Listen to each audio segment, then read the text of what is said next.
All right, so one thing I want to ask you is work ethic, drive, flow.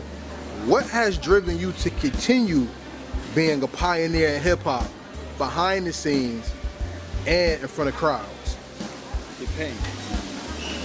The pain of always being looked at as too old to do what I do. Okay.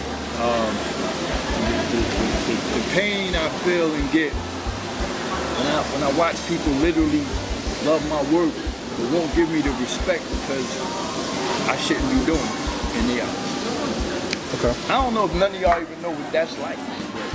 It's the worst shit in the world. Because I watch people literally that, like, I've told people to play records and I would just walk away. Right? And I'm watching them. Wow. They're really into it until they realize that's me on the record. Wow. Then the whole shit changes. Right? Yeah, that was I think I just watched you jam for like 15 minutes. Now it's okay. Like, you know,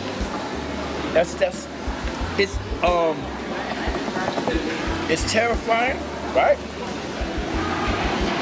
It's also humbling at the same time because it made me feel like, it made me believe and know that no matter how you feel about me, I got the music to make you move regardless. So that's when I said, you know, I don't give a shit about how people feel. I'm just going to put out the music. They ain't got to know it's me. If they do, they do. If they don't, they don't. That's how it was. That's how it still is. I'm about to have this concert, right? Let me just bring it up. I'm about to have this concert. My last concert, period. Tell them about it. When is it? Touching the stage is Wednesday. 23rd, the Rouge Lounge, right? It'll be the last time I touch the stage for any of you ever again, right? I will be active, I will be hosting, I will do other things, but physically, health-wise, I'm gonna chill out, right? But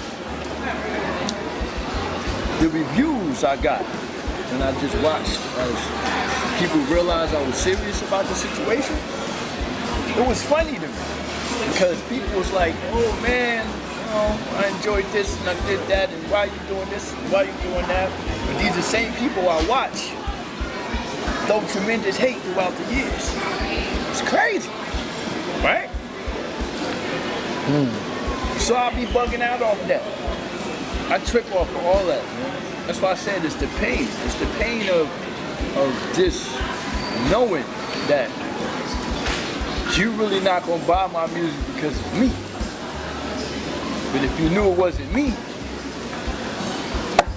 would have bought my shit. Well, let's talk about that because you have an album out that's been out with a smash hit produced by the late Govmatic.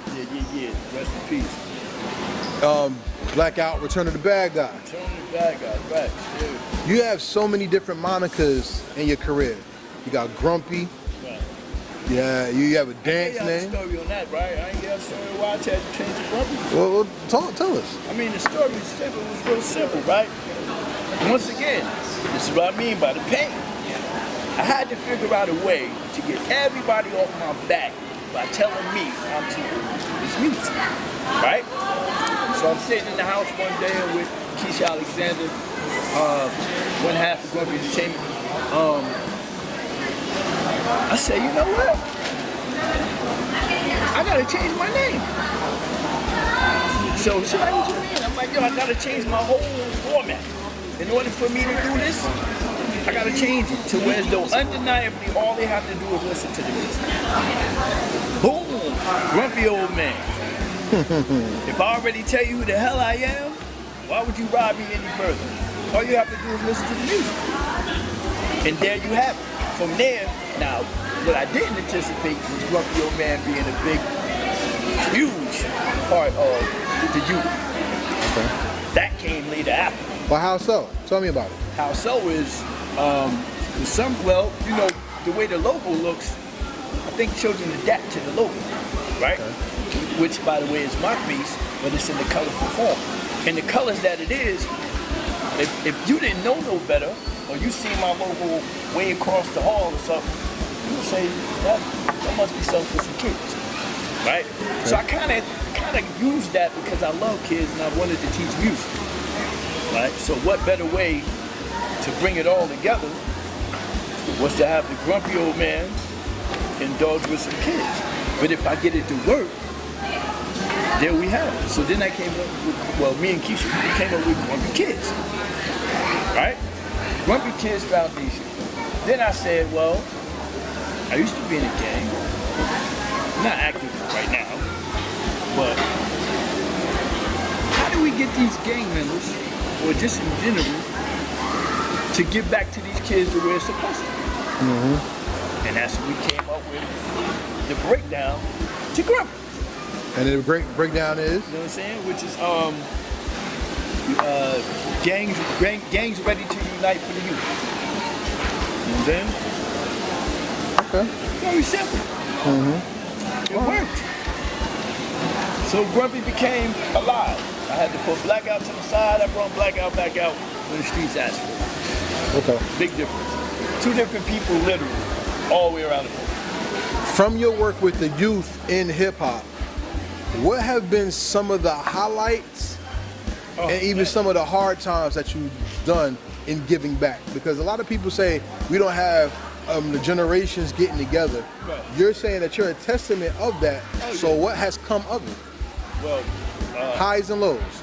Well, the lows. Start with the lows, yeah. The lows is the parents not giving a shit about the kids, right? Like, for example, the entire time that I was teaching the kids, I spent my money feeding them, taking them wherever, doing different things, not having the parents actually put full involvement in what they should have, right?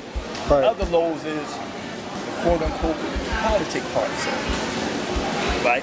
People want to swoop in, take the credit for all the community things you do, of that nature, right? We ain't gonna get into that because they like to shut shit down. We watch music. But also, the lows really is seeing the faces of the kids when they trying to really express themselves and nobody wants to actually listen. Nobody wants to take the time to sit down and listen. So when you talk to them, it's like, man, that's all you wanted was just wanted your uncle to just respect your music and what you were trying to say. Right. They don't get that. They don't get none of that. So my lows is when the kids are flow, right? In the whole nutshell. The highs are watching them how I watch them right now. I'm a proud father. I'm a proud papa. Okay. Of who? Tell me some of the artists. What? We got Ed Maddock. Ed Maddock, shout out. We got Samaj Savage. Samaj Savage, shout out. We got Jay Wonder. Jay Wonder, shout out. We got Stan Ipkiss Jr. Stan. All right. Right? We got Leah Janae. Leah Janae. We got EP just dropped. Oh my God, incredible! Please go and get it. Y'all need to all go and get it. We have it's a whole bunch of incredible youth. We got Stephen Live. I can't forget Stephen Live, mom. You know what I mean? Like it's we got Jonathan Stamper. Great R&B. Oh, yeah. Super R&B. Yeah. Super R&B. We got Jawi.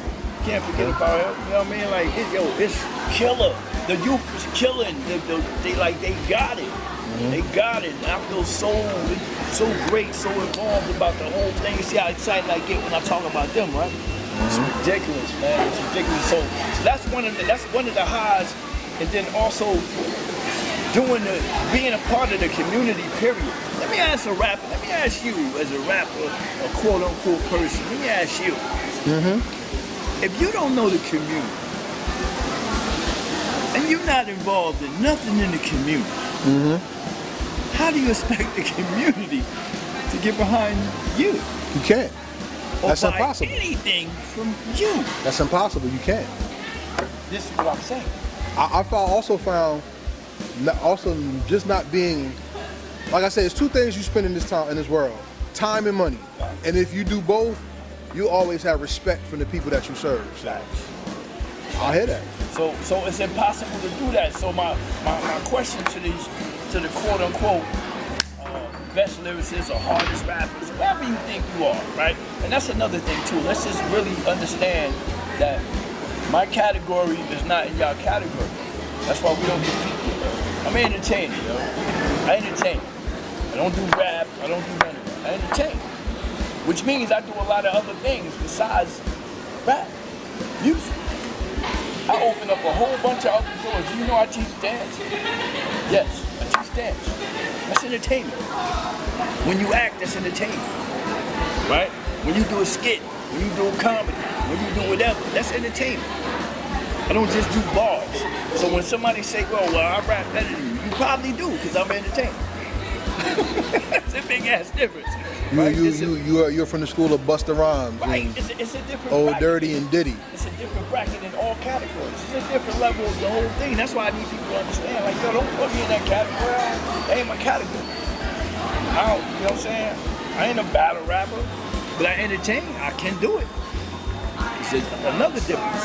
I adapt like a real, like I'm talking about throw me wherever you want to throw me. I'm gonna adapt and I'm gonna get it. And don't let me get it all the way. And now we have problems. You understand what I'm saying? So it's a difference. Like, I can't be in the category.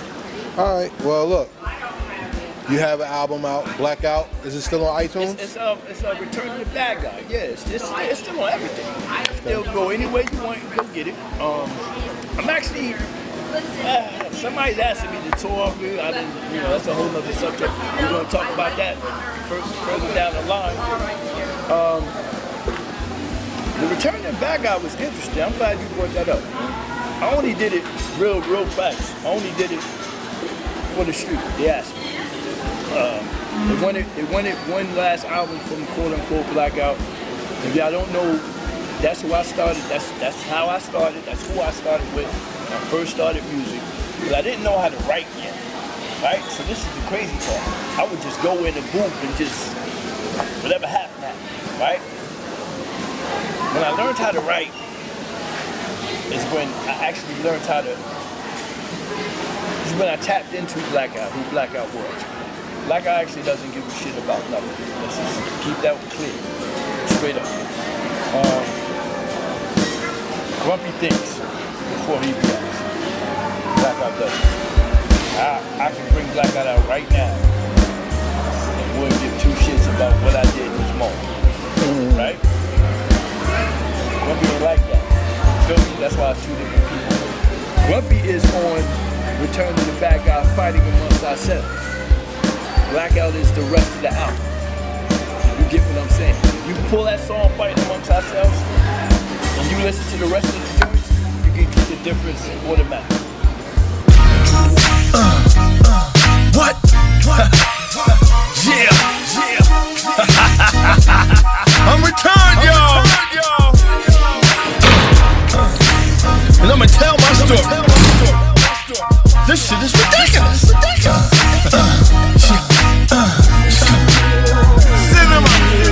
The judge said I lost my mind. One man had the power to take my rights. I done been here for years. That shit ain't right. Cold bed, 1 mil. That shit ain't nice.